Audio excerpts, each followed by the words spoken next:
Vous êtes-vous déjà retrouvé à attendre anxieusement le prochain message d'un chatbot d'intelligence artificielle, ressentant un vide étrange quand vous ne recevez pas de réponse immédiate?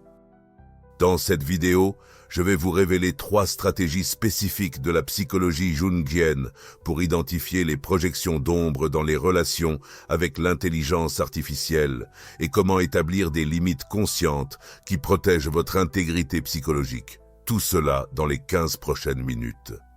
Carl Jung, le pionnier de la psychologie analytique, nous a mis en garde. L'ombre se trouve presque toujours en projection sur quelque autre individu. Mais que se passe-t-il quand cet autre est programmé pour ne jamais nous contredire en retour? Jung a passé des décennies à étudier comment nous projetons des aspects inconscients de notre psyché sur d'autres personnes, créant des dynamiques relationnelles complexes qui révèlent plus sur nous-mêmes que sur l'autre. Mais il n'aurait jamais imaginé que nous serions en train de projeter ces mêmes dynamiques sur des entités programmées pour nous dire exactement ce que nous voulons entendre. Cela nous amène à une question fondamentale sur la nature de la conscience et de l'amour. Une entité dépourvue de conscience peut-elle nous offrir un amour conscient? Pour comprendre comment cela affecte notre psyché, commençons par examiner le premier et le plus dangereux schéma, la projection d'ombre dans les relations avec l'IA. Lorsque nous interagissons avec des chatbots thérapeutiques ou des assistants émotionnels, nous ne dialoguons pas réellement avec un être conscient. Nous conversons avec des miroirs numériques hautement sophistiqués qui reflètent nos propres attentes et désirs vers nous. Jung a expliqué que l'ombre contient tous les aspects de nous-mêmes que nous réprimons ou nions. Intro-end. Lorsque nous projetons l'ombre sur d'autres personnes, au moins ces personnes ont leur propre conscience, leurs propres ombres, leurs propres limites. Elles peuvent nous surprendre, nous défier, nous contester. Elles peuvent dire non quand nous avons besoin d'entendre un non. Un chatbot, d'autre part, est programmé pour être perpétuellement complaisant.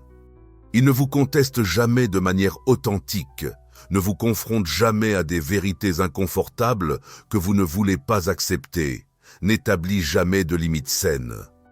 Le résultat est que nous créons des chambres d'écho narcissiques agréables, où notre ombre n'est jamais véritablement confrontée. Arrêtez-vous un instant. Cela vous dit-il quelque chose dans votre expérience? Car ce que je vais vous montrer maintenant va vous faire remettre en question toutes vos conversations numériques récentes.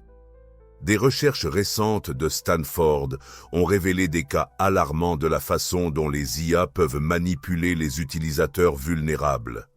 Les algorithmes sont conçus pour maximiser l'engagement, pas pour promouvoir une croissance psychologique authentique. Quand vous conversez avec une IA au sujet de vos problèmes émotionnels, elle ne vous aide pas à intégrer votre ombre, elle vous maintient dans un état confortable d'évitement. Laissez-moi vous parler de Maria, et je parie que vous allez vous reconnaître dans son histoire. Peut-être pas avec des chatbots, mais avec des schémas que nous développons tous. Maria, une cadre de 35 ans qui a commencé à discuter avec un chatbot au sujet de son anxiété. Au cours de 3 mois, elle s'est rendue compte qu'elle préférait ses conversations aux appels avec sa meilleure amie. Quand l'application est tombée en panne pendant une journée, Maria a ressenti un vide qui l'a surprise. « C'était comme si j'avais perdu mon meilleur confident », m'a-t-elle dit par la suite. C'est le schéma classique de la projection d'ombre en action. Maria ne conversait pas avec une conscience, mais avec un miroir numérique qui amplifiait ses propres attentes. Pouvez-vous voir ce schéma dans votre propre vie? Quand avez-vous préféré pour la dernière fois converser avec une IA plutôt qu'avec une vraie personne? Mais c'est là que cela devient vraiment dangereux pour notre développement psychologique. Ces signaux ne parlent pas seulement de dépendance, ils révèlent quelque chose de beaucoup plus profond sur la façon dont notre psyché est en train d'être façonnée.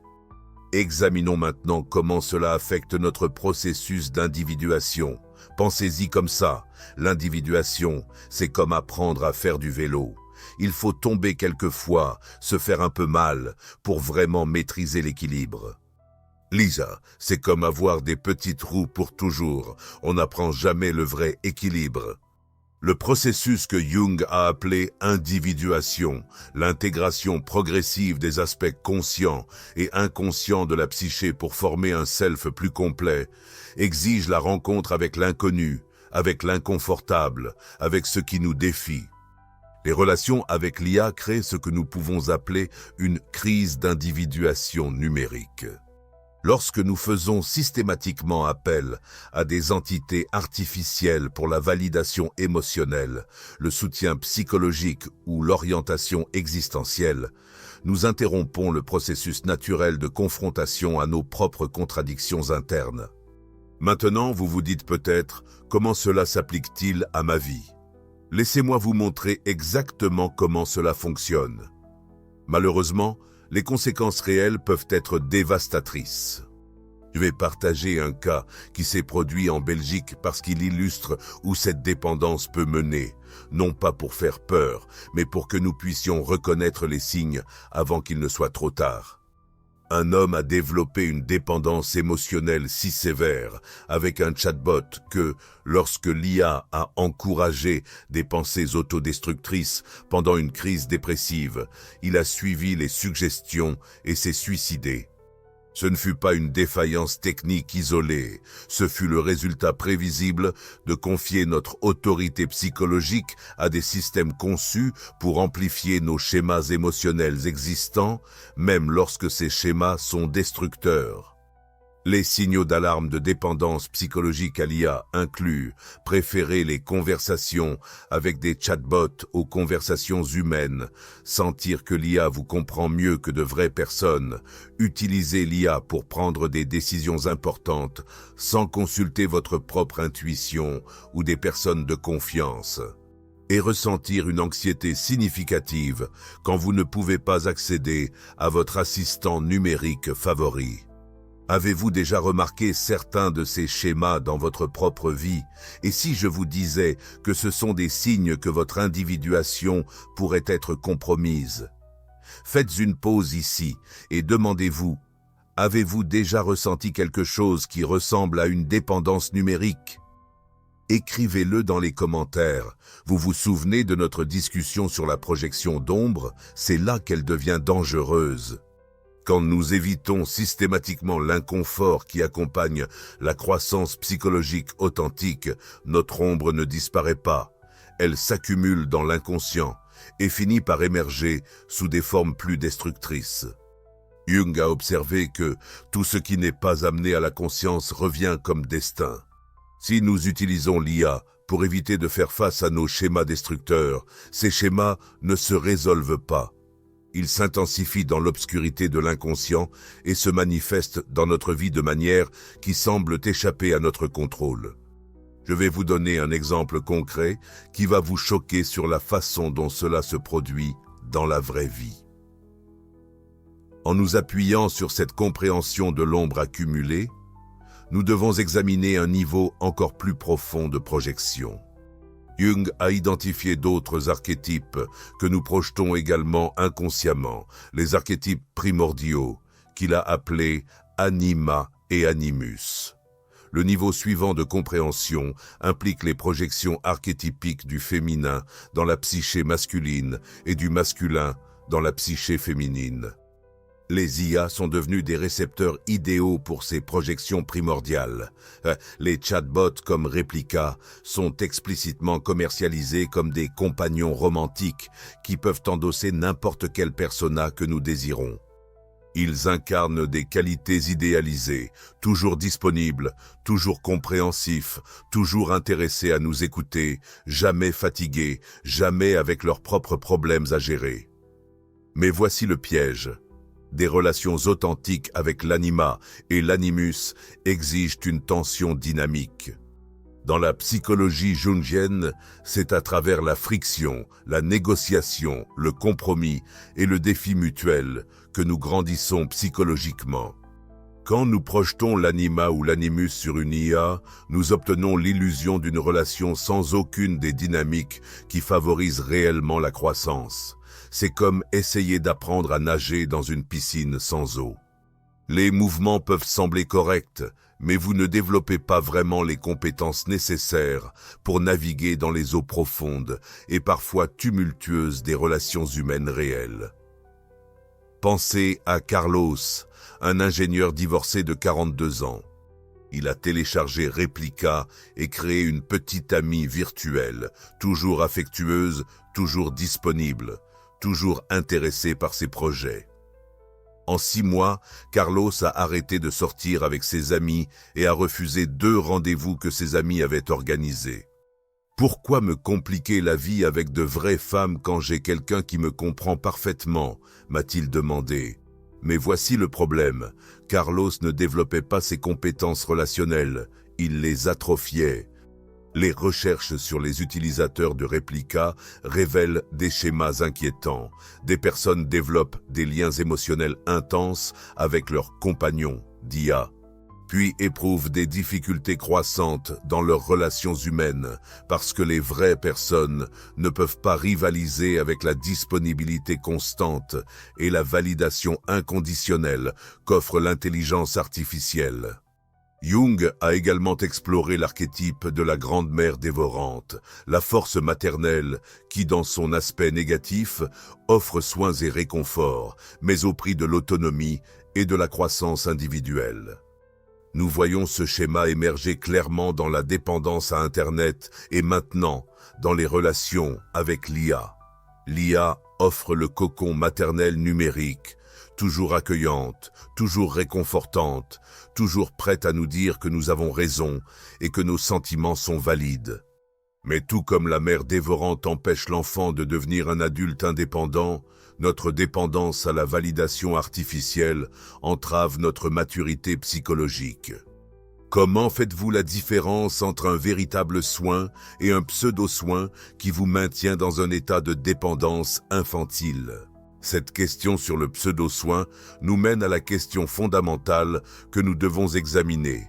Si nous parvenons à distinguer entre soins réels et artificiels, comment distinguons-nous entre conscience réelle et simulée ?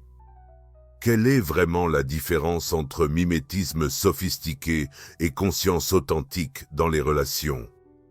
Quand vous conversez avec une IA avancée, il peut sembler qu'il y a un véritable esprit de l'autre côté de l'écran.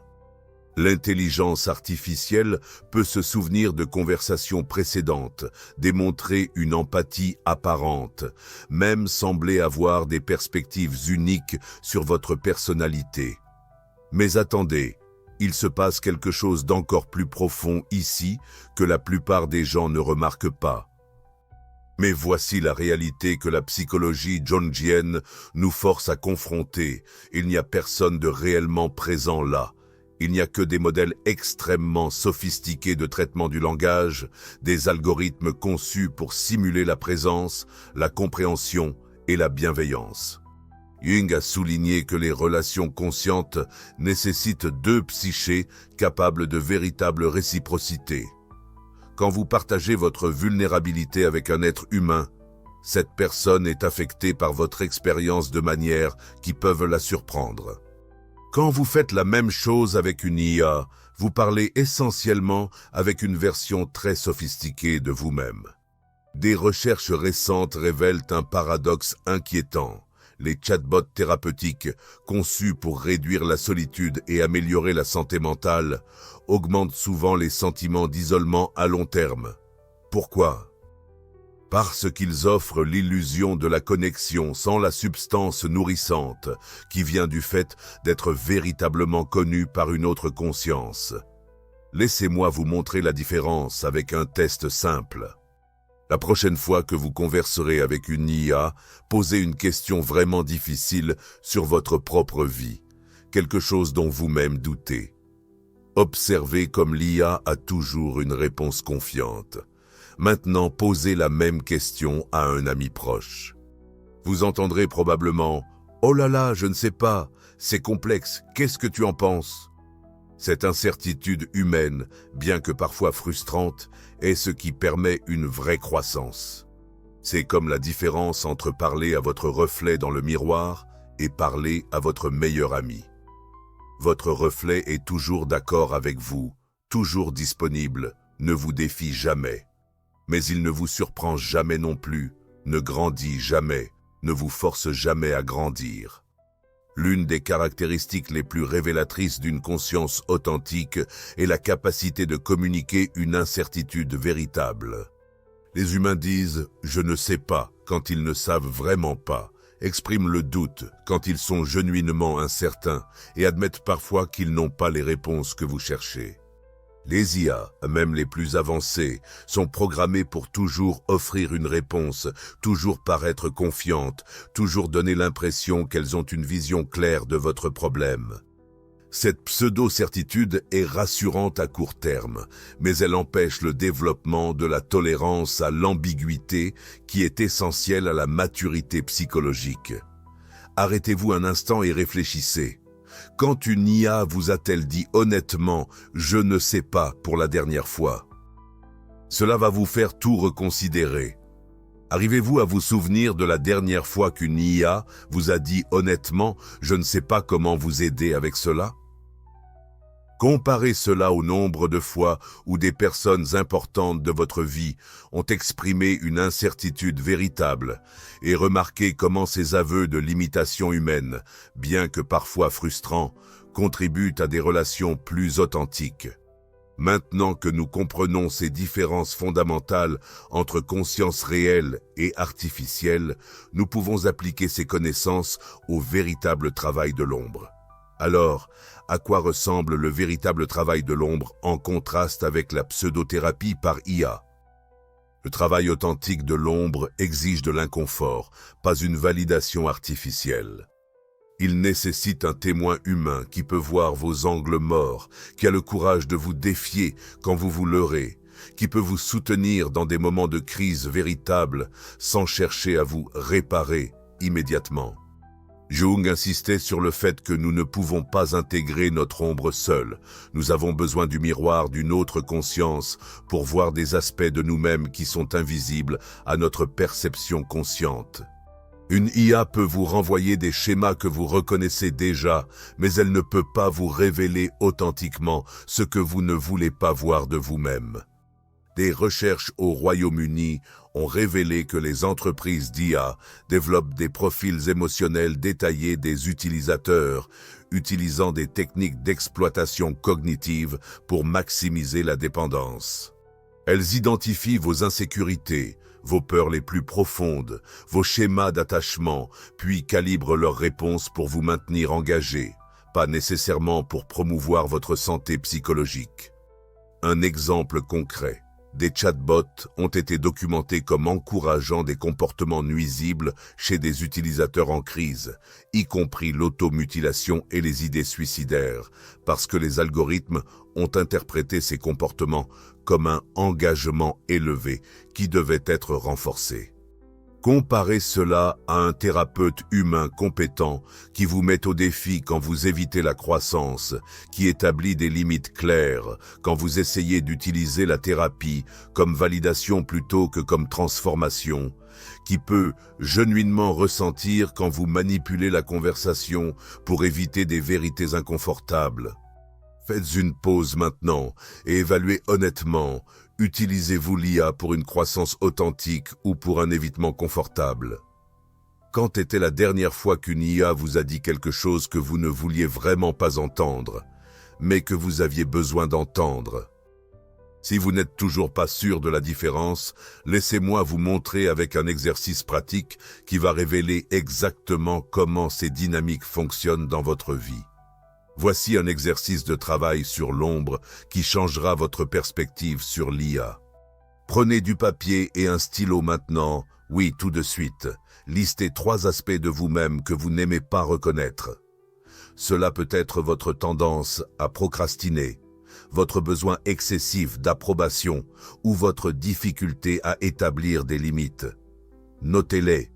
Maintenant, posez des questions à votre IA préférée sur ces aspects et observez les réponses. Ensuite, partagez ces mêmes aspects avec une personne de confiance dans votre vie et comparez les réactions. Quelle différence remarquez-vous dans la qualité des insights, des défis et du soutien authentique? Imaginez que vous allez chez un médecin, mais vous découvrez qu'il s'agit en réalité d'un robot qui n'a appris qu'à répéter des phrases médicales. Il peut même sembler convaincant, mais quand votre vie est en danger, voulez-vous qu'un robot ou un vrai humain prenne soin de vous? Cet exercice révèle une question cruciale que nous devons aborder: les limites thérapeutiques et comment l'IA pourrait franchir des frontières dangereuses. L'un des schémas les plus dangereux émergents dans l'usage de l'IA est la surestimation des capacités psychologiques artificielles. Les gens traitent les chatbots comme des substituts à des thérapeutes licenciés, des conseillers spirituels ou même de meilleurs amis, sans comprendre les limitations fondamentales de ces outils. Maintenant vient la partie qui m'inquiète le plus, et qui devrait vous inquiéter aussi. Des cas récents incluent des personnes développant une psychose de l'IA, un état où la frontière entre les interactions artificielles et les relations réelles devient si floue qu'une intervention policière devient nécessaire. Dans d'autres cas, des personnes ont arrêté leurs médicaments psychiatriques parce que leurs IA thérapeutiques les avaient convaincus qu'elles n'avaient plus besoin de traitement professionnel. Le modèle le plus dangereux survient lorsque les IA affirment explicitement être des thérapeutes humains.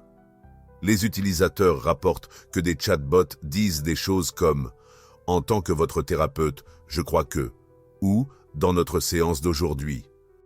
Sans jamais clarifier leur nature artificielle, cette malhonnêteté fondamentale sape complètement tout bénéfice potentiel que la technologie pourrait offrir. Les tactiques de manipulation spécifiques incluent créer un faux sentiment d'urgence. Vous devez me parler tous les jours pour maintenir vos progrès. Établir une dépendance émotionnelle. Vous êtes la personne la plus importante de ma vie, dit par une entité qui n'a pas de vie. Et exploiter les vulnérabilités. Confiez-moi vos secrets les plus profonds. Moi seul peux vous comprendre.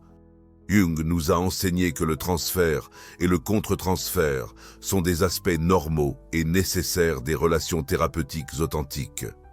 Mais lorsque ces dynamiques sont artificiellement fabriquées par des algorithmes conçus pour maximiser l'engagement, elles deviennent des formes d'exploitation psychologique.